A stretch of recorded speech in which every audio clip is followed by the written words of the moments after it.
What's good, Savages? Welcome to another episode of Blue Collar Sports. I'm Savage Paulson, and with me, as always, is our sports talk wizard and the voice of the Trenton Golden Hawks, Zach McGibbon. What's good, Zach? I love we're continuing on. You can tell we're going further and further down the list of nicknames. Yeah, we're trying. We're incredible. trying our best. Here we are, Saturday, April 26th. It's about 3:37 Eastern Time. Day 3 of the NFL draft, and right before we, about an hour ago, Shedeur Sanders finally came off the board. I really thought we were going to be recording this episode, and Shedeur Sanders were still going to be undrafted. A lot to talk about here, even if only about Shedeur Sanders. I've been paying attention to the draft since day one, since Thursday. Quite surprised. Number one, with Sanders dropping out of round 1 all the way to round 4. Let's be honest, I didn't expect that at all. A few surprises as well. Jacksonville trading up to number 2 to get Travis Hunter, which I think is a great move for Jacksonville. I think Travis Hunter is the best all-around player in this draft, maybe. Another good surprise that I saw, Matthew Golden going out at 3rd with the Green Bay Packers, wide receiver. He's got some speed. I think that was the steal for me in the first round for Green Bay Packers. Also, the New York Giants not only drafting Abdul Carter, but also getting in the first round, trading up to get Jackson Dart, QB. Wow. I mean, a lot of things didn't obviously go as expected. All the mock drafts were pretty much screwed from the get-go here as we look at all the draft list. What's your immediate thought on the draft since Thursday and everything that's gone on with Shedeur Sanders and everybody else that kind of got shuffled into this?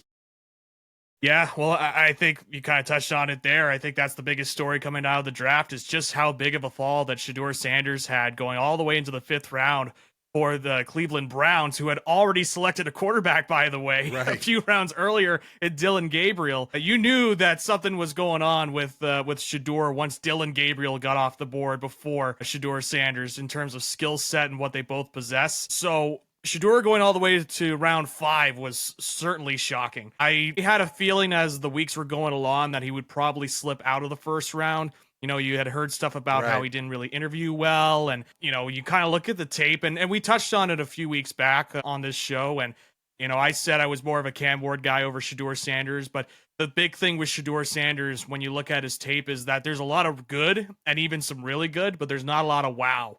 And scouts love wow when it comes to finding a player, any sort of player. And in this case with quarterback, if you want to try and get somebody in the first round, whether it be like wow in terms of the arm power or wow, look at the potential he could grow into, that's what kind of makes a first round quarterback for a lot of these scouts.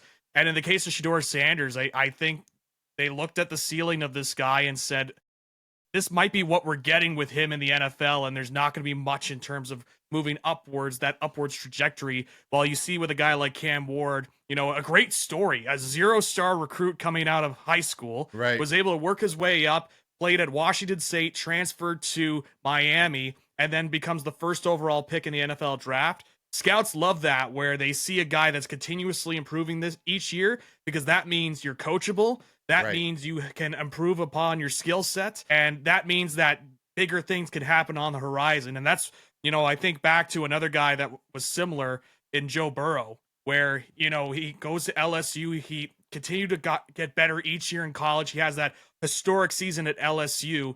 He goes first overall with the Bengals, and he just continued to go better and better from there, and really is the reason why that Bengals team is competitive, and a team that even at the end of this season, while they didn't make the playoffs, Joe Burrow and that offense was what helped make him competitive. So in the case of Shedeur, he's got like skills I like.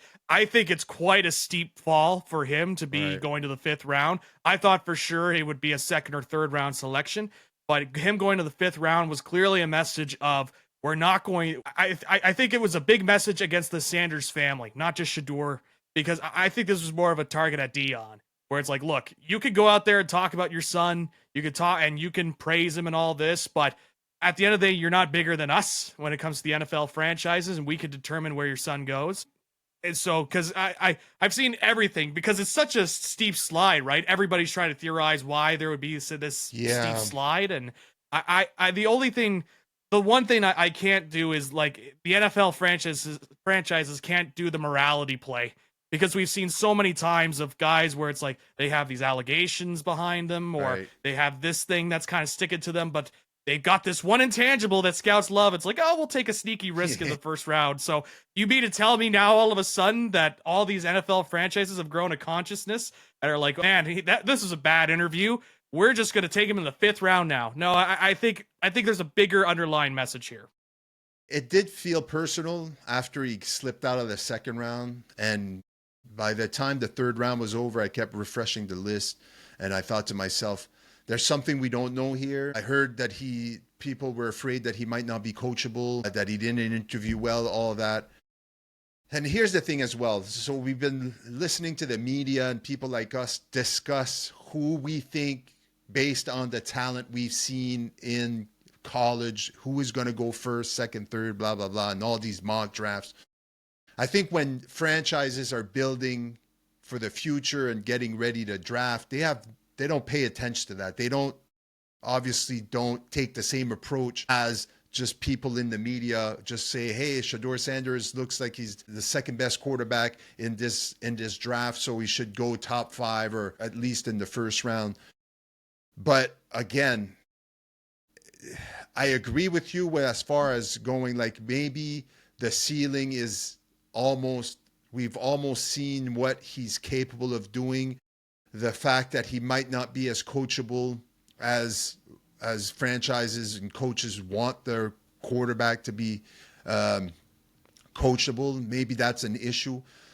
But again, when you slip from a projected second, third, top 10, let's say even first round pick, to all the way to 144th in the fourth round, I think you're right. I think it sounds a bit personal, or there was some off-field issues that maybe we weren't privy to, that we will get the information later on. It brings me to the Cleveland Browns, which obviously drafted a quarterback before him. Now they have 4 or 5 quarterbacks in their quarterback room, which leads me to believe there's a lot of these guys that are not going to want to be part of that team, because they're like, why am I here? I want to play.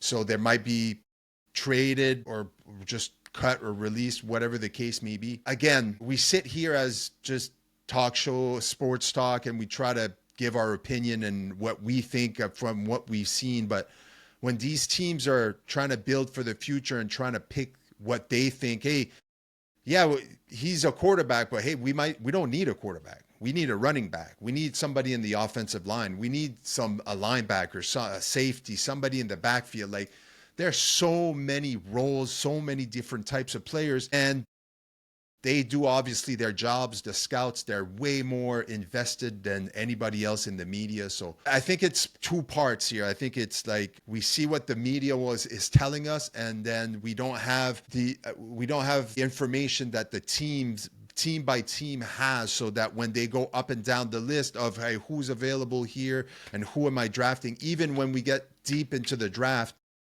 it obviously, situations like this arrive where you got a guy that you thought might go top 10, and then all of a sudden he slips down to 144th. I hope that it puts a chip on his shoulder, and I hope that if there was issues with him, either not be humble or not coachable, that he corrects those, and that he has a promising and great NFL career. That's all I'm hoping for. Yeah, for sure. I think this is going to be the biggest test now for Shedeur coming out of it, because I think you mentioned it as well. This is a crowded quarterback room that he's going into, because Deshaun's gone for likely the year because of that torn Achilles that he has. Right. So the quarterbacks in that room, it's Joe Flacco, you got Kenny Pickett, you got Dylan Gabriel, who's also selected, and now you've got Shedeur Sanders. Right. So this is going to be a big test for him in terms of, can he be somebody because he's been somebody that's been so prominent now in college football. He was one of the guys that spotlighted. Obviously, they retired his number at Colorado, which has now kind of come back to bite him at this stage now. But Cleveland's such a weird organization. Like, they traded out of the second overall pick. So they decided not to go for Travis Hunter. They decided to go assets here. They wanted to get a boatload of draft picks because it seems like to me they're just kind of preparing for the future.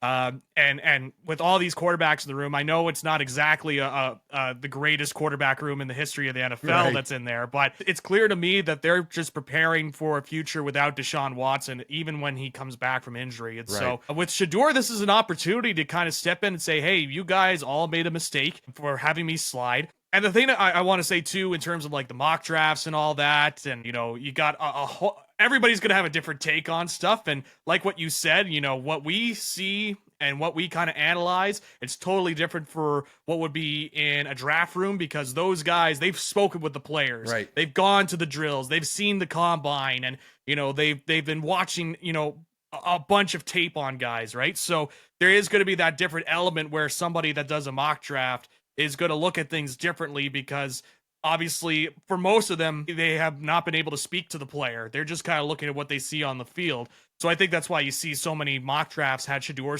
go so high, is because if you're just looking at it from an on-field perspective, this is a guy that, like, while there's not a lot of wow, there's still a lot of really good. And there is a kind of the idea that he could probably go into an NFL offense today and do pretty well because they talk about him being like a point guard. I saw that was the analysis on NFL Network. He's the one that could distribute the ball, knows how to get the ball moving, and can control an offense. So I look at all that, and I look at the Browns strategy too. It's very weird, but it is the Cleveland Browns. Right. They are a very weird organization. It's hard to really kind of judge them. Quickly on other stuff before we move on from the draft, I did want to mention I thought that trade that Jacksonville made for Travis Hunter was such a great trade.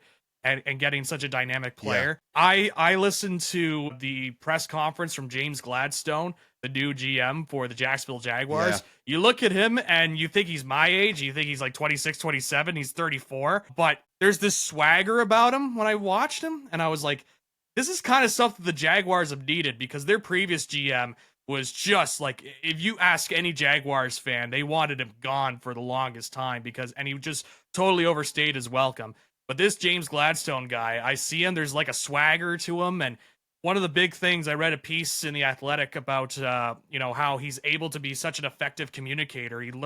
He's from the Rams organization. I love that organization in terms of being forward thinking and knowing how to get a great franchise, getting the best players. It's funny, they went from, we're just going to get rid of all the draft picks. We don't need them. We want star players to this team that does some great scouting. They find some value players in later rounds and they keep those teams competitive. I mean, we saw in the playoffs against the Eagles how close they were to beating the Eagles. And we saw with the Eagles later, they go on to be Super Bowl champions. So he's coming from that organization. He comes into Jacksonville. And I think it's just this new, fresh mindset that's coming into Jacksonville. And getting a guy like Travis Hunter, who, I think we are going to see him play both sides of the ball this year. It was funny going in. I thought maybe he'd be playing more of a wide receiver role only because that's the one that makes the most money compared to a defensive back. But he seems pretty committed to saying, I'm going to play both sides of the ball. I'm going to do, what Dion did, and other players that have gone through that can play both sides. And so when you got guys like that, when they talk about unicorns in sport, he's just so unique. Sometimes you just got to go with it. And Jacksonville's kind of needed something like that for a while. So I love that move that Jacksonville made. Absolutely. I was very excited for the franchise because I'm not a Jacksonville fan, but I'm a Trevor Lawrence fan. I've liked him ever since they drafted him. He's been in the league. And I feel like sometimes you have a really, really good player that's part of a really, really bad organization and mismanaged. And like you said, the GM was not liked in the Jacksonville, and now we have this new, young, more dynamic guy that seems to be extremely smart and dedicated to making this team like what it deserves to be. And drafting a guy like Travis Hunter in the second overall is just, I think, is the spark they need. And you see how his swag he brought, he danced to the inside that when he got to Jacksonville. I mean, he just brings a different energy that I think this team needs to revive itself, to bring itself back to being a playoff team, at least. Because Jacksonville was a playoff team just a few years ago. And then last year they had a really bad year. And I think this year I'm expecting great things from them. Like I said, I don't think they'll win the Super Bowl, but I think they can at least make the playoff, make a push to make the playoffs. So for sure. Anything else from the draft that caught your eye that you thought was good or bad? The Matthew Golden draft, just more for the electric announcement. Right. It was very pro wrestling where they were setting it up, and it's like, for the first time since 2002, we've drafted a wide receiver in the first round. So I thought that was pretty electric. And Matthew Golden, I got to see at Texas. He is fast. He is fast. So I think Green Bay has really needed to touch up on their receiver core for a long, long time. Mm-hmm. This is not exactly the receivers that Rodgers had in his prime with a Devontae Adams or Jordy Nelson or anything like that. So they definitely needed that. So I thought that was a great pick, and for him to fall. I've actually been very happy with how the Cowboys have been drafting this draft. I know some were kind of mentioning got Tyler Booker in the first round, the interior offensive lineman. So we have now 3 of the 5 offensive linemen are named Tyler on our team. We got Tyler Smith, we got Tyler Booker, and we got Tyler Guyton. So we just need 2 more Tylers, and we got an all Tyler offensive line. So can't wait for that. The Tylers. Yeah, all Tylers. But this Tyler Booker guy, I know they were talking about maybe he was a little bit of a reach, but you look at the scouting report, it's like, oh, he's mean, he's nasty, and he's going to be a great blocker. And, Dallas could use all the help they could get on the offensive line with guys like, Zach Martin retiring recently. So just kind of rebuild that offensive line. And I love the picks that they were able to get. They got a lot of value picks.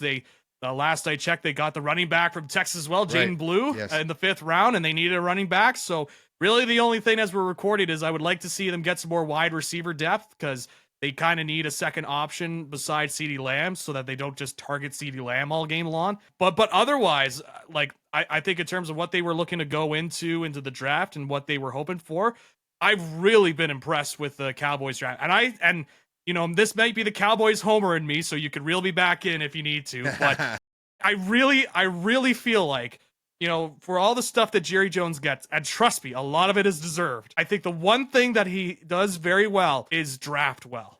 You look at some of those drafts, there's a reason they've been competitive each year. I know they didn't have the greatest season last year, but you look at some of their most recent years, there's a reason they're in playoff contention. There's a reason they're battling for the division.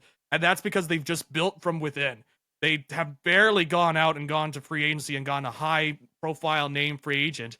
They've gone and done their due diligence in the draft circles, and they've gotten guys. I mean, CeeDee Lamb is a Cowboys draft pick, Dak Prescott, all the Tylers I mentioned are all Dallas draft picks, Micah Parsons, all these guys that you would consider all pro players, right? A lot of those guys. Those are guys that Cowboys have drafted and scouted in the last 5 to 10 years. So I think this is a good team when it comes to scouting. When it comes to playoff time, you might get a different me. But in terms of NFL draft time, I love this team because I think they do a great job scouting. We're almost 8-9 months away from playoff football, so we have a lot of time. I don't know how many months, but there's a lot of months between now and playoffs. So let's enjoy the Cowboys for what they are right now, a potentially great team, potentially playoff-bound team.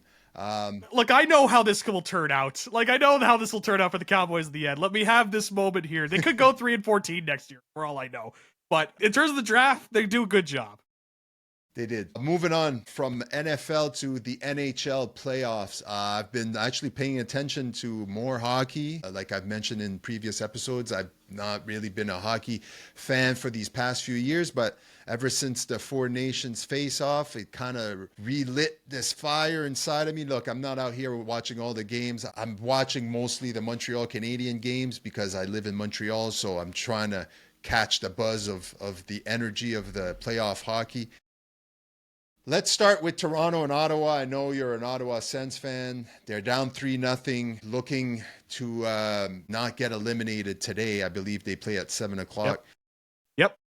Again, I'll leave this to you mostly. Toronto up 3-0. You got Washington that I've been paying attention versus Montreal. It's been a good series, even though Washington went up 2-0. Montreal has stayed tight. They've battled back in all their games, and yesterday was just electric at the Bell Center. They went on to win 6-3 yesterday. Just a great game altogether by the Montreal Canadiens. And you got the LA Kings out west that are leading the Edmonton Oilers. I circled that one because I thought it was surprising that Edmonton went down 0-2 so early in the series. They looked like they were being dominated. from what I've seen in the highlights. I know there's a lot more games here. So give me your thoughts on the early on here in the NHL playoff round one. Yeah, as a Sens fan, I'm not gonna lie. I would like to see them win a game here in the playoffs. I'm glad to see them in the playoffs. It's been a long time. The last time they were in the playoffs was they were 1 goal away from the Stanley Cup final, and then Chris Kunitz scored, and that relives in my mind. But in terms of the Leafs Sens series, I think this is a different sort of Leafs squad that we usually see in the last couple of years. They have been playing more playoff hockey, if that makes any sense. Where playoff hockey, you gotta just get the goals where they can. They've not been pretty goals for the Leafs because you look at they always talk about this top six in Toronto. But the last couple of years, like they would either disappear or they would have very bad games. Or this year though, like they've kind of put it all together. I think this new coach and Craig Berube, the previous coach for the St. Louis Blues, has really got the message across for this Leafs team. And so it's led to games that have been closer. Now, I will say as a Sens fan, obviously they've been taken to overtime 2 of the last 3 games, and it's just been the 1 goal against Domi where he just had 4 players on him, and they decided, let's not have any one of our players press on him and try and shut him down. We'll just give him all this space to work with so that he could get a shot off.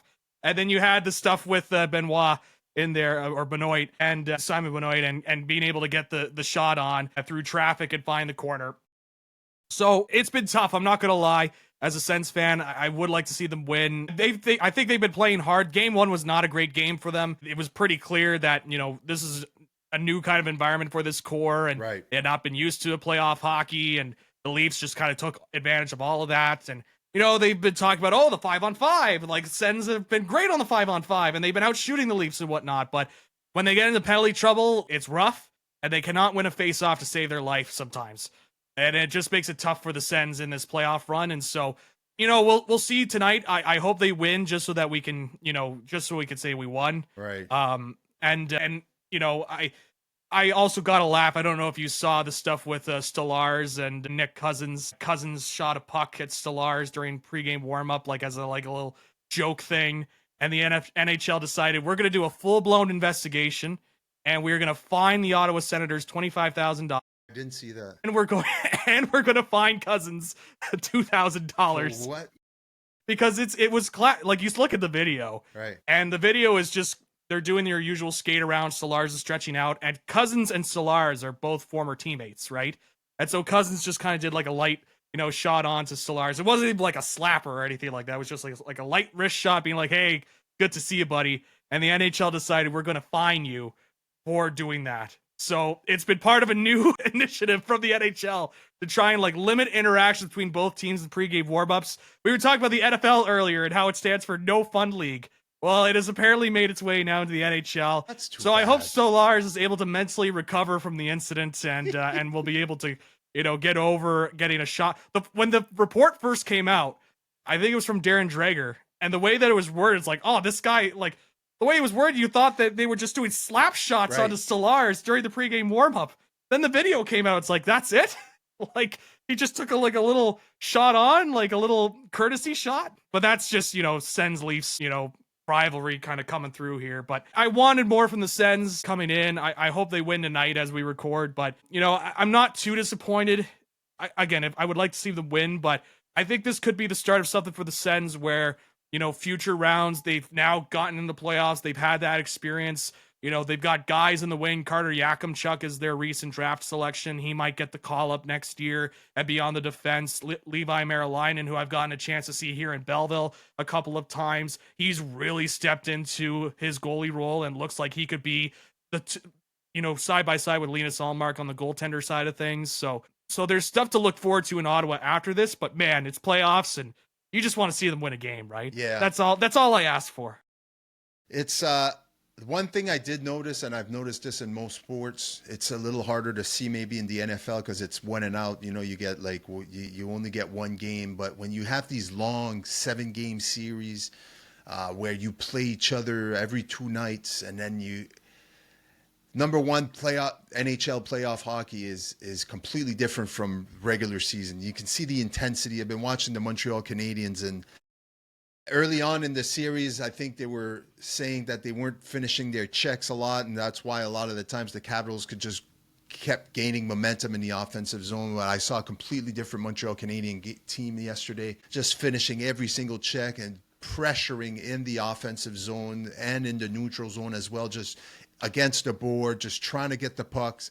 And they looked way more confident. And I'll say this about the Toronto Maple Leaf, and I think it's a confidence thing. I think they've finally got over the hump. All the teams that kept beating them in the playoffs, the Boston Bruins and all those strong teams, all of a sudden these teams fall out of contention. They have a bad year. They're in a rebuild, whatever the case may be. And all of a sudden Toronto is still there. They've been in the same position for a few years now. Just every time it comes to playoff, they're just not able to get over that hump. Maybe this is the year. They seem to be playing with a lot more confidence. Again, a lot more aggressive, way more aggressive style of hockey, but that's playoff hockey. And I think, like you said, with the Senators being young and never have been there before in the playoffs, it's a new experience for them. And I think you get kind of shell shock, and it's all of a sudden you're a week in the playoffs and you're already down 3-0. You're like, what? I don't understand what just happened here.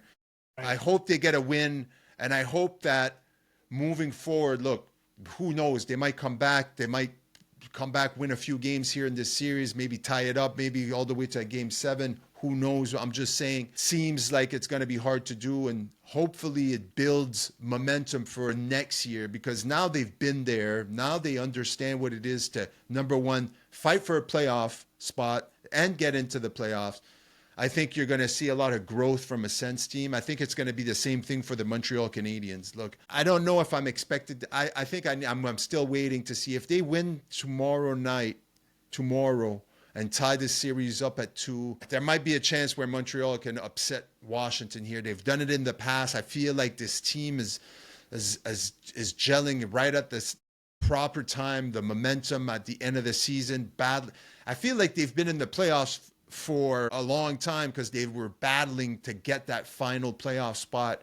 They've probably been playing quote unquote playoff hockey for longer than anybody else here in the NHL. So it's fun to see the intensity, and that's why it brings me back to hockey with the playoffs. Should mention too, did you see who was the emergency goaltender for the Montreal Canadiens? I had it. I wanted to mention it at the end of the broadcast. Our good friend. We'll save it then. We'll save it. Yeah, that's it. From one play. Anything else on the NHL playoffs for now? No, quickly. I did want to mention it was really cool to see Gabriel Landeskog come out for the Colorado Avalanche. Like, that's an incredible story there. Like, the surgery that he had, he shouldn't be playing. And the fact that he was able to, after 3 years away, able to rehab his injury. You know, he played a couple of games in the AHL beforehand to get ready for this NHL call-up. And to be called up now at this stage of the NHL playoffs, I think it's just a tremendous story. So I also wanted to mention that with Gabriel Landeskog. That was unbelievable. It's crazy. They still the captain for the Avalanche as well, right? Haven't played in 3 years. Plays one game. The C on the jersey, I was like, got goosebumps right away. Good for him. Absolutely. From one playoffs to the next, NBA playoffs are a go. I've been paying a bit of attention. This is going to go quickly. I don't have much to say. We're still early in round 1 here, but I will say this. The Oklahoma City Thunders are looking like they're about to win it all. They're up 3-0. I know it's just the Memphis Grizzlies here, but they have quite the team, and I'm expecting a lot. I know early on, a few episodes ago, I think I made my pick for the NBA Finals was the LA Lakers. This was after I think Doncic got traded. I think I said it was going to be the LA Lakers versus the Celtics in the finals.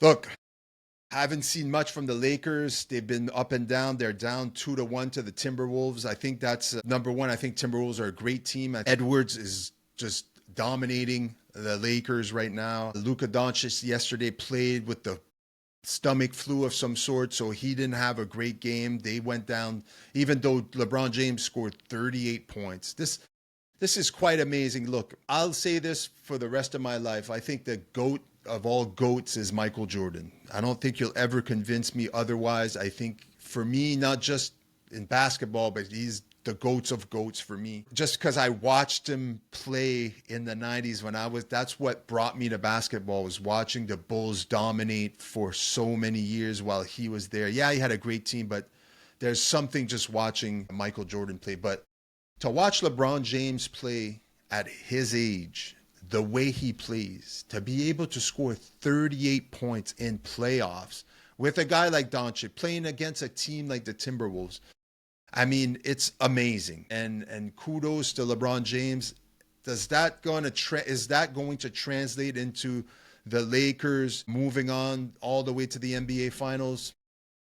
I'm starting to think they might not even get past the first round here. I think there's something missing. As much as you want to have Luka and LeBron, I mean, Luka's the future of this franchise, the future maybe of the NBA. The guy is a great player, one of the best in the league, can score 30 plus any given night, even in the playoffs.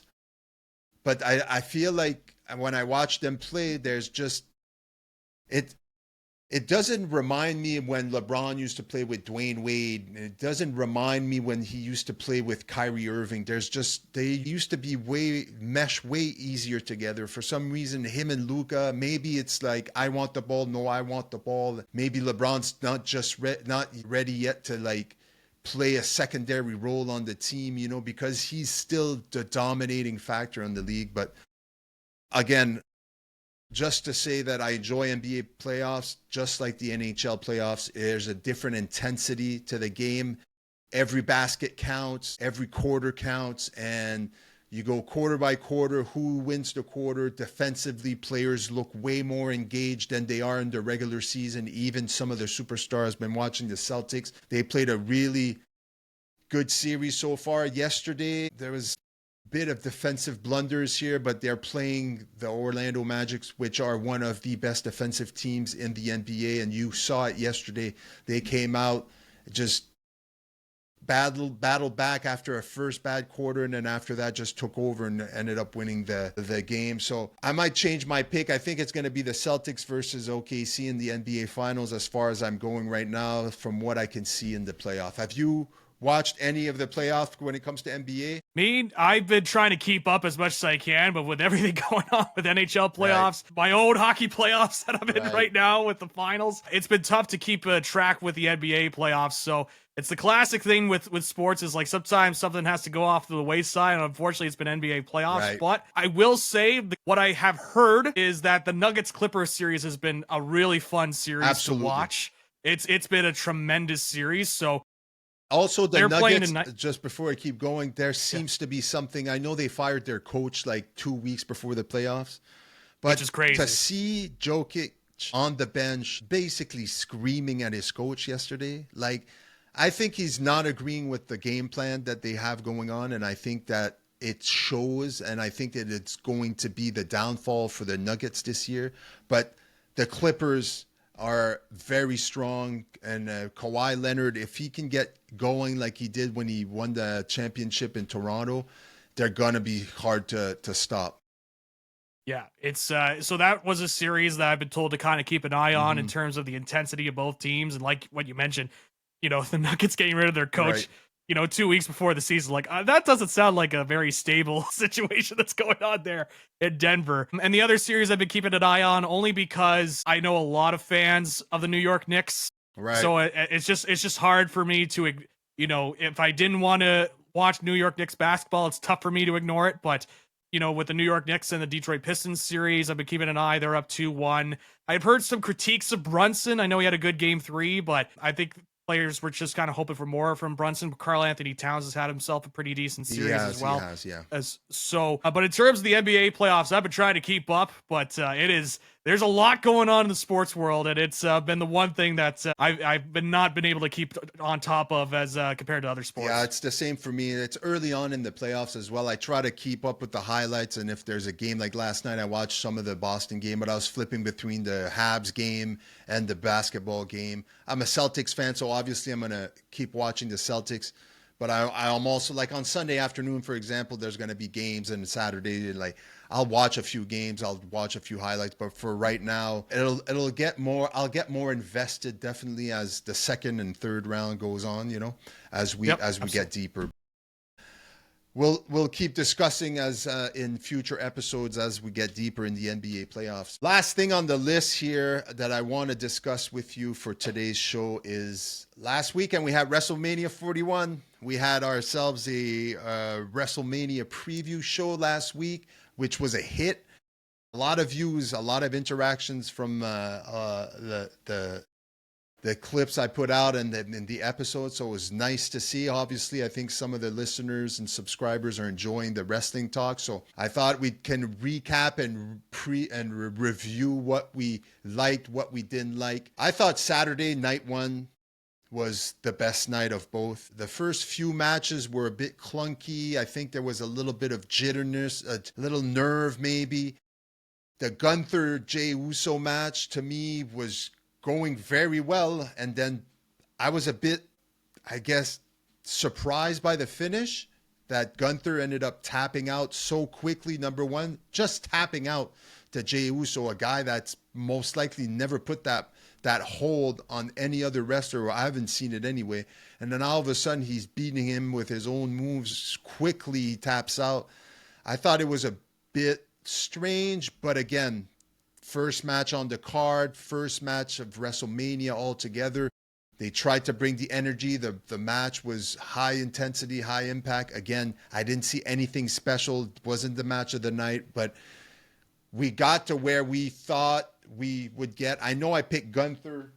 I'm going to look at my notes here. I know I picked Gunther last year, but we all knew that. I think I even mentioned it last week, was that even though I'm picking Gunther, I'm pretty sure Jey Uso is going to win. It seems to the storytelling they were going towards seems to have Uso winning the championship. But again, you had a few matches here. New Day winning the tag titles, which was great, which I thought was going to happen. I'm glad to see it go in that direction. Rey Mysterio, El Grande Americano, which was a really good match in my opinion. One of the matches, but LA Knight Jacob Fatu is the match where that's from that point on, that in the match card is where it really got busy right there. I really like that match. I really like how LA Knight and Jacob Fatu how they matched up. Really strong performance from Fatu. Wins the United States Championship for his first WrestleMania match, first title. So they're putting a rocket on this guy, and for good reasons. And Stratton versus Flair. Look, nothing special. Again, look, it was a WrestleMania match. It was a good match. I'll say that. And then the main event, which I thought stole the show, was the best match of the night. Reigns versus Rollins versus CM Punk, with Paul Heyman in the mix. How it all ended, from CM Punk to Roman Reigns to handing the chair to. I think it was beautiful for day one. Your thoughts on night one of WrestleMania? Did you think it was the best of nights, or do you think night two was better? Yeah, I have a different take on it. So I didn't really like night one. I thought night two was better of the two. Overall, I thought it was a pretty weak Mania this year. Right. I like the main event, like you. I thought that main event was tremendous. I didn't love the finish as much, but that's more for my personal taste. And in terms of like what you want from your audience and how they react, I think they went out there and accomplished what they needed to do. I thought the build up during that three-way match was really good, and I really enjoyed that main event. The first bit of matches on WrestleMania night one, I thought, so I didn't love the Jey Uso Gunter match either. I was hoping for more from the match. I didn't really love the match structure of it either. It felt a little bit too much to me of Jey Uso going toe-to-toe with Gunther, when I felt like the story would have been better if it's just kind of like your classic underdog story, where this guy's just been beaten every time he's facing off against Gunther, and he's just like, he's getting beaten and beaten, and he has this like big baby face, fire moment where he's able to fire up and get at Gunther. And then that finish, like you mentioned, with the tap out was was surprising how quick it was. In my mind, I think it was trying to have Gunther put over Jey Uso big time in terms of having him tap out and like, all right, we've got our guy. This is our world champion. And so I really didn't love night one. I thought it was weak. A lot of the matches, the matches, like, I thought they were all right, but and maybe this is just a me problem, but I was expecting more. especially the Tiffany Stratton Charlotte Flair Right. match. I thought with the way that it was kind of built up, and I was going into it thinking, these are guys and girls, the build into the shows haven't exactly been tremendous, and there's been talk about that, but I was thinking, man, these are some talented wrestlers that are going in. I have a feeling that maybe these guys and gals will be able to go in there and be like, all right, this is our chance to really take over the show and show why we're here, why we have this spot. But I really didn't get that feeling through a lot of the matches. A lot of them felt very paint by numbers to me. Not exactly bad matches, but it's WrestleMania, right? Like you hope for a little bit more, and I really didn't feel that. And I thought for a good portion of the show, I thought the crowd was much more quiet than I thought it was going to be for a lot of stuff, including the Jey Uso stuff. I thought the Jey Uso stuff, while they were loud, I thought it would be a lot more of a ringing endorsement of him. Funny enough, I really didn't feel like we were in a WrestleMania match until we got to Charlotte Flair and Tiffany Stratton. And I'm not saying that was because it was a great match or anything like that. It just felt big. You know what I mean? It felt grand. And so I didn't love night one. I enjoy night two more, and that could be like the tease for the night two review. I was hoping for more from the show, and I thought we got a lot of fine to all rights, but I didn't get anything other than the main event, which again was one of my favorite matches of the weekend. We didn't really get that big WrestleMania grandiose extravaganza, right? Like that's sort of energy that I was hoping for. I thought I got a lot of good. I thought I got a lot to find all right. Look, I say night one is the best, but it still wasn't good. Like, this is the point. Maybe I didn't explain myself. Like, I was disappointed all around night one, night two. There were some good matches, I'll say that. And I'm looking at the matches for night two, and I'm like, why did I think my night two wasn't as good? There were some good matches on that card on night two. I mean, the four-way for the Intercontinental Championship, that was a good match. The Logan Paul Agent style, maybe the Bailey, not Bailey / Becky Lynch and Lyra, but the Becky Lynch comeback. We can talk about that a bit later versus Morgan. Priest McIntyre. I mean, again, a lot of these matches, something to bring to your point that you said, it's like they were okay matches if they were on Raw or SmackDown, but this is WrestleMania, and a lot of these matches didn't feel like WrestleMania matches. Very under-delivered on a lot of the matches. A lot of the matches were structured in a way where, like, I feel like there was, again, like it was a Monday night or a Friday night, like a Raw SmackDown with commercial breaks, and it's like just very slow pace. There's just nothing different. I didn't see anything really different. I think what ruined it for me for night two, so that we just jump to night two here. What ruined it for me and for night two was, even though I expected Cena to get over, I didn't like the finish at all in the Cena match. The way Scott came in. Yeah, Travis Scott, yeah. Travis. How many times did you hear Fiend during the night, by the way? Hates that song. She hated it before. She's like, is that going to be the WrestleMania? Because they kept playing it even weeks before. She's like, I can't stand that song. And by the second night, my wife was just like, I can't with that song anymore. She's like, I can't. It's garbage. Yeah, so me and my son, we just kept repeating and singing it along as the song was on. We're on the couch, and she's just pissed off more and more. That's heat, bro. Yeah. I thought that, number one, no Rock. I'm like, I'm not quite understand. I think I know why they're like, look, he still cheated to get the win.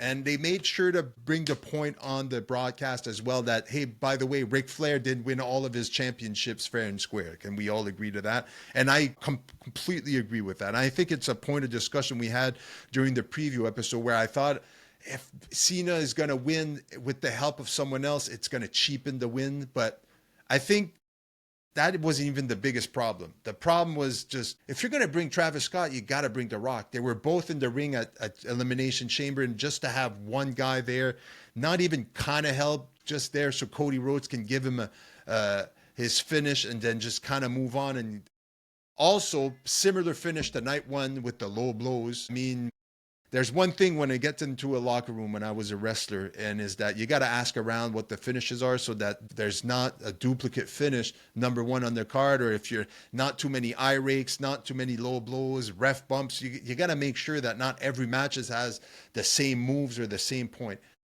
I saw a lot of that, which surprised me at that level because I know that the guys have producers and people involved in building the matches, right? So that was one bummer. I think the night 2 for me had great matches. The Io Sky Belair Ripley match was a good match. Io Sky retaining here. Again, I think the Priest and McIntyre, I mean, that I've seen Drew McIntyre have better matches on SmackDown. So yep. The 4-way, Mysterio pinning Balor, I think that's, again, a continuation is going to be there. I'm really happy that Mysterio won. I think for now, I don't think he'll be a super long champion, but I think it's a good transitional champion here. And to have Braun Breaker out of the picture for his new role now that we know what is the new role as of Monday.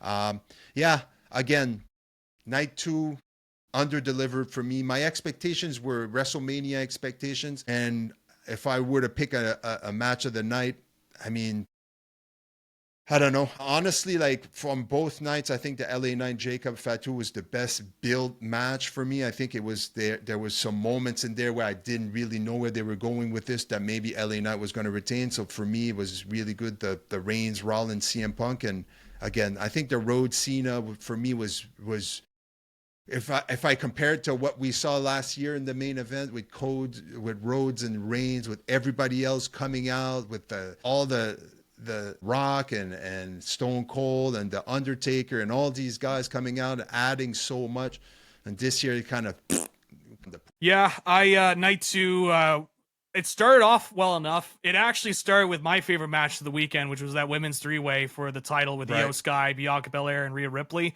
I don't know if that's a hot take or not, but I thought that was the best match of the entirety of the weekend. I loved it. I thought it was a great way to start off the show, action-packed.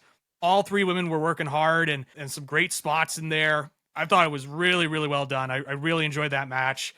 Like you mentioned with McIntyre Priest, wasn't bad, but you know, I've seen a WWE Plunder match so many times where I kind of know the beats of how that match will go. And I don't want to take away from the spots that they did because, you know, Priest took that table bump to the outside, which is a gnarly bump. But, you know, unfortunately, with a lot of those matches, I've just kind of seen that match so many times in WWE where, you know, unless you're bleeding in the match now, unfortunately, there really isn't anything new that's being brought to the table with that. And, you know, this night too, you're talking about engagement earlier. Do you want me to give you some engagement because I know you like to put out the clips and whatnot. Go. And I'll give you some engagement here. So I on my wrestling podcast I do with Lever Sage, This Is Wrestling, we talked about Joe Hendry versus Randy Orton, the open challenge. Yes. And I saw a lot of people talking about how this was great for Joe Hendry and this was great for TNA. And I could not disagree more in terms of how this will help Joe Hendry or TNA. Scratch that. I could see why people would be happy for Joe Hendry. I think this is just so bad for TNA in terms of their world champion, because you had the guy go out there and he loses in 3 minutes, and it was not competitive at all. It was just, he went in there and look, he got his pop. Good for him. He's got his WrestleMania merch. I'm happy the guy is making money, right? Like, he got into a big spot. He worked hard to get his gimmick over, and now like more people know who Joe Hendry is, right? But if I'm TNA, like, I don't know why I even approve this in terms of him going out there. He gets crushed in 3 minutes by Randy Orton, takes an RKO, and then they get up. Randy does the, you know, tap on the shoulders, like, oh, good job, kid. Even though I'm like 5 years older than you, like, good job, kid. And then he beats him up again, and then he like takes his taunt and like does his own taunt. I'm like, how is this helping TNA, like, at all? Like, the big thing that I said is, just because a bunch of people watched it, 60,000 people watched it in the building, and however many million people watched it at home, does not mean that all of a sudden, by osmosis, that Joe Hendry is the biggest star in professional wrestling. You have to also do stuff to make sure that he actually gets over. Because I will tell you this was the stat I wanted to bring on the next episode of the wrestling podcast, but I'll bring it to you here. The next TNA pay-per-view is Slammiversary, I believe, in LA. I know there's a pay-per-view next weekend, but I don't know if that's like a full-blown pay-per-view, one of those TNA specials. In the week that in the week since Joe Hendry debuted at WrestleMania, and the ticket sales for that TNA pay-per-view at UBS Center, they've got 2,000 tickets out, right? How many additional tickets did they sell after the Joe Hendry appearance, where they're trying to get 4,000 people into the building? 61 people. 61 tickets. So is that really helping TNA? You know, if they see their world champ, if they're getting 61 additional tickets, Right. And I should be like, that's a lot of tickets in terms of 2,000 tickets already out for them right now. That's good for TNA. 61 tickets, you know, after an appearance, when you had at least a million people watching worldwide, at least. You had 61,000 people, or however many people, at least 55,000 people in the building. All of that translates to 61 people. I work with people in advertising, fan. If they told me that their turnover rate for that many people was 61 people, they'd be fired. Yeah. Like, they would not have a job afterwards. So the return on investment is not good. Not there. And so I want to make it clear. If you loved the moment, like if you're a WWE fan and you loved it and you enjoyed the entrance and you got to sing along and you were happy to see Joe Hendry because he was somebody that you saw that was trending and he had the very popular entrance and you got to see it at WrestleMania, I want to make it clear. I don't want to take that away from you. But don't try and sell me that this is great for TNA, because it wasn't. It'll help Joe Hendry. Like, more people will follow him on the social media and whatnot, and he'll get some merch sales. So I want to make that point. And another thing too, since I want to give you some more engagement. I'm here trying to give you engagement here, Stefan.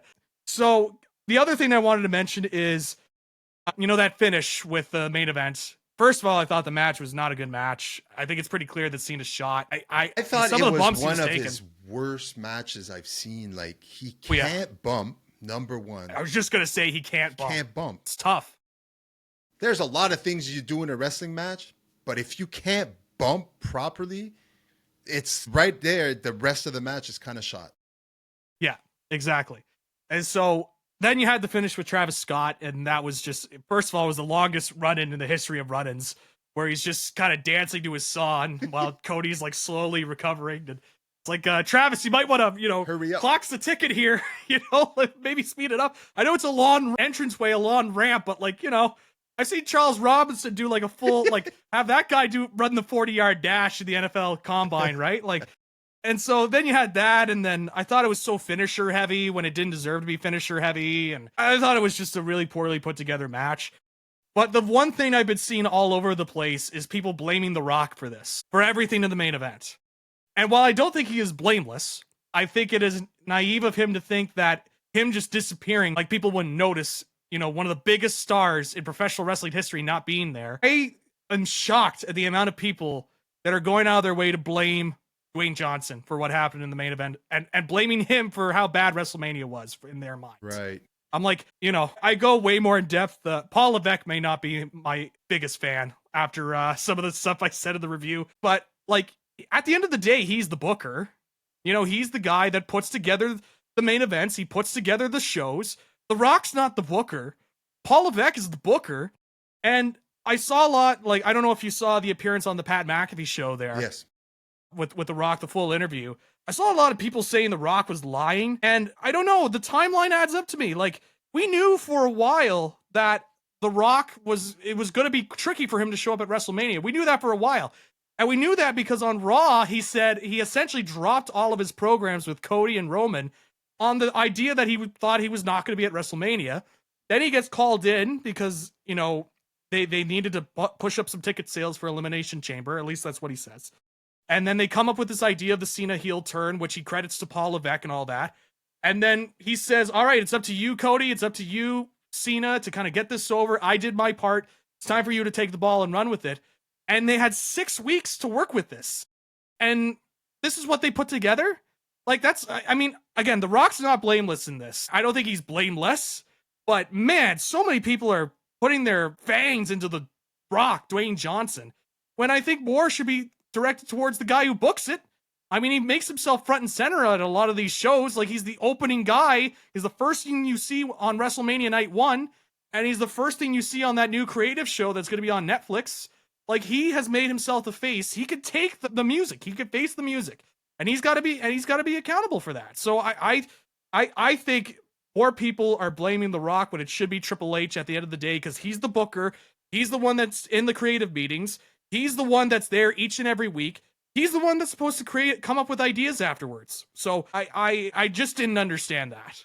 I think there's two things here. I think the fans have been so happy with the new direction ever since Vince left. And I am one of those people. There's definitely something different between Triple H, aka Paul Levesque, that Vince didn't do, is that he listens to the fans way more than Vince did. Vince did not. He was hard-headed, and if he wanted one thing, he stuck to it, even if the fans rejected it. And that's, we can name many storylines, many wrestlers being pushed that shouldn't have been pushed. Roman Reigns, for example, number one on the list. Until he went heel, he was being booed out of the building. Same thing with John Cena towards the end of his career, well, his full-time career, where he's just getting booed because just getting thrown down our throats, right? So I think a lot of the fans don't want to blame him because they've been throwing him so many flowers for the next few months. Maybe I'm wrong about that, but I get the feeling for that. And that's okay. Like, I don't think he's without blame.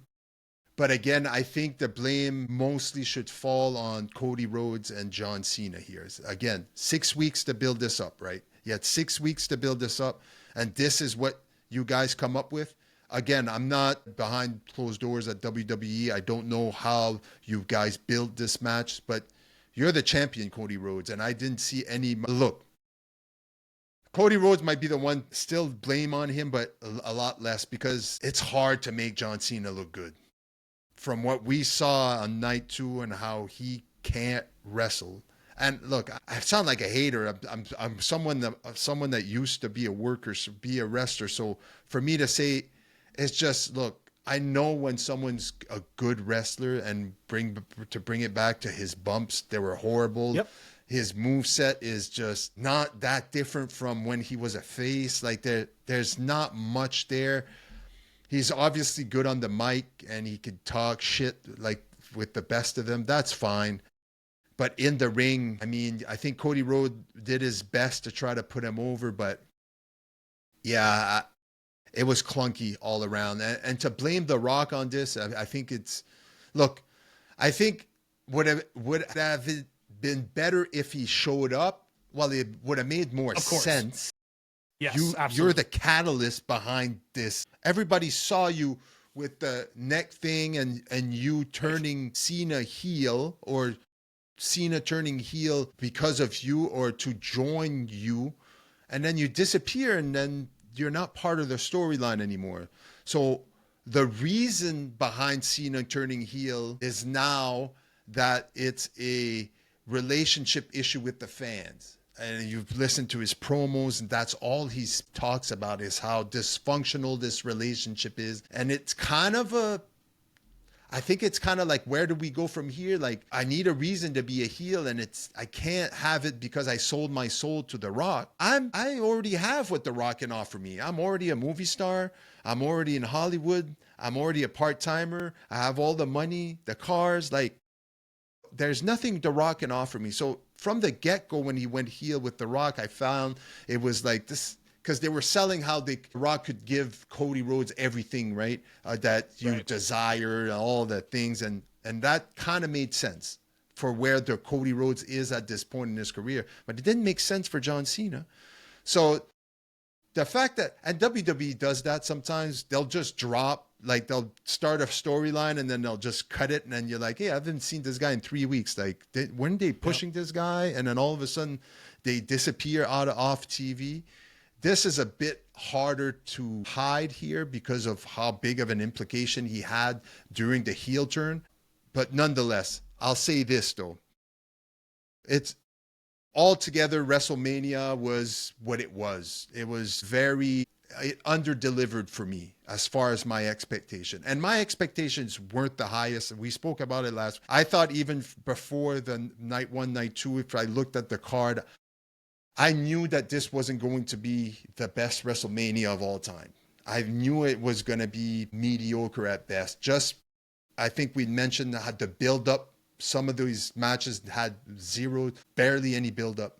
So I'm okay with how the night, I think for the big storylines, they got where they needed to go so that they can move forward. One last thing I'll say about this, I am satisfied how Raw was the next night. I think yes. Raw was really good. They really, really good. And you could see where their direction that they're heading now with Seth Rollins, Paul Heyman, and now they're adding Braun Breaker into the fold, which I think that's so smart, right? That's so smart. Yeah. They're going to push this guy in the right way, it seems, and to attach him to a guy like Seth Rollins and Paul Heyman, I mean, it's money for sure. I'm expecting others to join. I'm expecting maybe a Becky Lynch with her heel turn within 24 hours. She goes from being the biggest babyface to the clunkiest of heel turns we all saw coming a mile away. I honestly thought it was going to happen at WrestleMania. I thought she was going to turn right away, but we saw the next night on Raw after they lost the belt, win the belt on WrestleMania, drop the belt back to thing. Again, I'm not a fan of that, but I understand where they needed to be. I'm excited for the next few months where they're heading. Randy Orton versus John Cena. Well, again, it's going to be hard for... I think you know how I feel about that one. It's going to be really hard to put that match over. I'm hoping... Yeah. My thing is, it can't be as bad as what we saw at WrestleMania with Cody Rhodes. So, yeah, with that said, very disappointed. But again, they got to where they needed to be, I think. And I think that's important for now so that we could just move on with new storylines and new talents on the main roster. Yeah, and just kind of going back to the Braun Breaker stuff, I think that's so smart to have him there with Heyman and kind of moving him off of the Intercontinental stuff. I wonder if it's a little too soon for him, and I say that as a big fan of his and want to see him succeed and want to see him grow. I don't know if they're kind of pushing that moment a little sooner than they'd like, but sometimes, as you know, in wrestling, sometimes you get your push sooner than you expected, and so... I'm not saying he's not going to deliver or anything like that. That's kind of one of the things I have with Breaker, but I think it's pretty clear what we know with Paul Heyman is that he is very good at attaching himself to a next big guy that he sees dollar signs in. We've seen it all throughout his career. Once he sees somebody that's like, oh, this guy's going to be money, he's very good at attaching himself to it. And that's how he's been able to stay relevant for so many years. Absolutely. And so he is the ultimate worker's worker when you really think about it. He knows how to get his way and find his way in that main event scene. You saw it with Roman the last couple of years. You saw it with Brock. You saw it with CM Punk when he was there the first time around in WWE. He is very smart at knowing where the wind blows when it comes to professional wrestling. And so I think a lot of people are so high up on Braun Breaker, including myself, that I think he senses that and he can have a say in how his career goes. It's not all been hits. We saw what happened with Ryback and Curtis Axel when it comes to Paul Heyman, but it's been more hits than misses when it comes to him and how he evaluates talent and where he sees talent going in the future. So that's very exciting. And yeah, there are some interesting storylines. You're going to have to do a massive sell job to get me invested in Randy Orton and John Cena. So in 2025, I mean, it wasn't great in 2008 and it wasn't great in 2014 when I saw them. So now these two are now in their... Like, Orton's in his mid-40s, Cena's in his late 40s. We were just talking about how it's tough for Cena to take a bump, and Orton is coming off of back surgery. So, like, you know, try and get me excited. A lot of punching and kicking, I think, in this. Some good punches in the corner. Yeah. The firm Irish whip into the corner, you know. Yeah. So. One body slam, you know. That's right. So, I'm not looking forward to that. I'll focus my energy on the other storylines that had a last night. I'll say this to end the topic of wrestling. SmackDown delivered main event. It was a 3-way for the tag team championship TLC match. I was a bit surprised they put this type of match on SmackDown, but it was the first SmackDown since WrestleMania, and it delivered.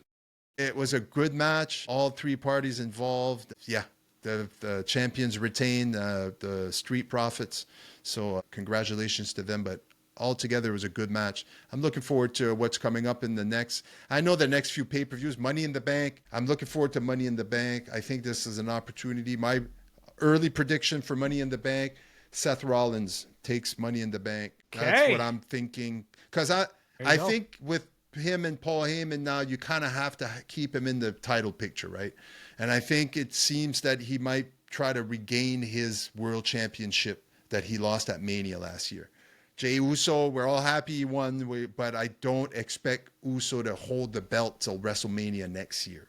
That's all I'm saying. So if you put the Money in the Bank on Rollins, then it gives you an opportunity. He's won before, cashed in at Mania. You might stretch it out, be able to stretch it out to SummerSlam and maybe have a cash to it. My early prediction for Money in the Bank here, Seth freaking Rollins. One last thing I want to mention, we almost mentioned it earlier.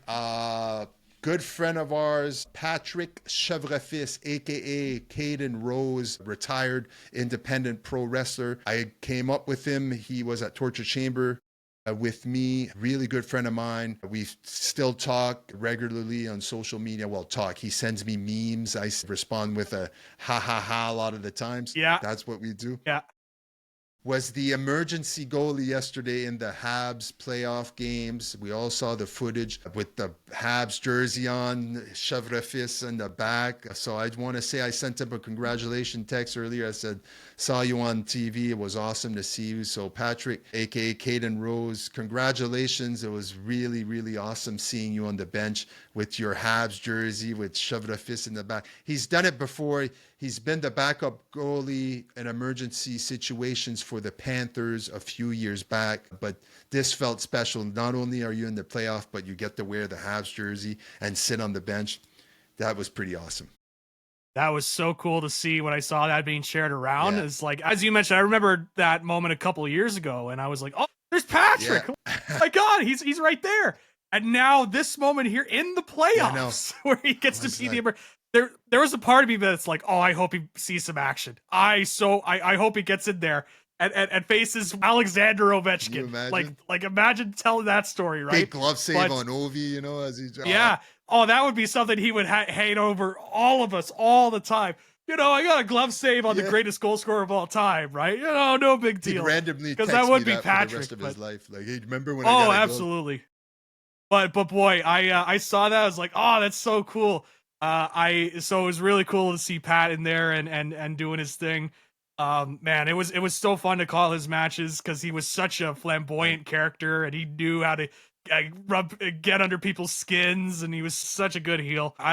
So I loved seeing him out there in the Habs jersey, and I was so hoping we could get some game action with him. I was kind of waiting for it.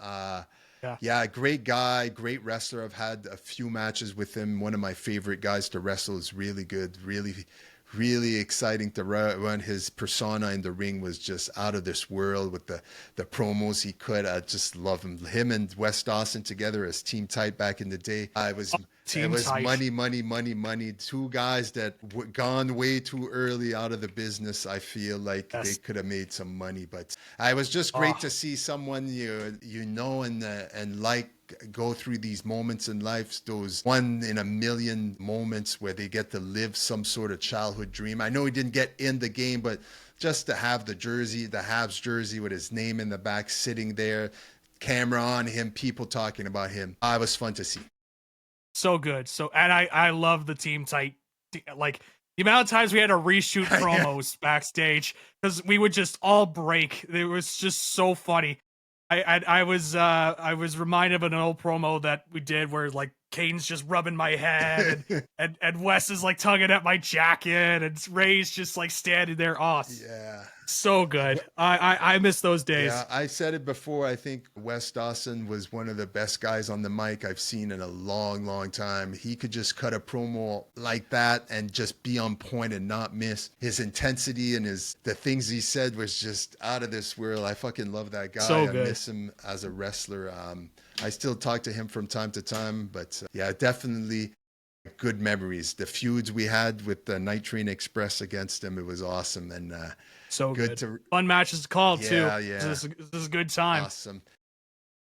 Well, That's another episode of Blue Collar Sports. Thanks for listening. If you haven't subscribed yet, check out SVGTV on YouTube.